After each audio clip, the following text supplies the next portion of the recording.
তামান্না খুনের ঘটনায় তদন্তে জোর। ড্রোন ব্যবহার করে ঘটনাস্থলের ছবি তুলল পুলিশ। বিশেষ সরকারি আইনজীবী নিয়োগের পর তদন্তে গতি। কালীগঞ্জে তৃণমূলের বিজয় মিছিল থেকে বোমা ছোড়ায় মৃত্যু হয়েছিল ছোট্ট তামান্নার। অভিযুক্তরা যেখানে মিছিল থেকে বোমাবাজি করেছিল, যেখান থেকে তামান্নার দেহ উদ্ধার হয়েছিল, সেই স্থানের ভিডিও এবং ছবি সংগ্রহ করল পুলিশ। তামান্নার বাড়িতে গিয়ে পরিবারের সঙ্গে কথা বললেন নতুন পিপি বিভাস চট্টোপাধ্যায়। মুখ্যমন্ত্রীর নির্দেশের পরই এফআইআর থাকা বাকি 13 জনও গ্রেফতার হয়েছে। তামান্না খুনে গ্রেফতার করা হয়েছে এফআইআরে নাম থাকা 24 জনকেই।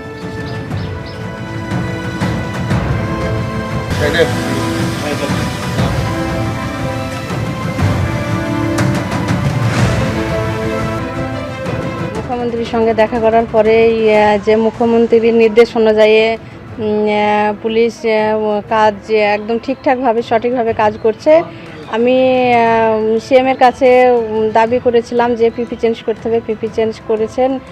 পিপি আমার বাড়ি এসেছিলেন এবং তার নির্দেশ অনুযায়ী আজও পুলিশ এসেছে। আজও যে যা কিছু তদন্ত করার, যেমন মানে খুঁটিয়ে যত রকমের যা কিছুভাবে তদন্ত করার আছে সমস্ত কিছু পুলিশ করছেন। আপনি কি এই তদন্তে খুশি?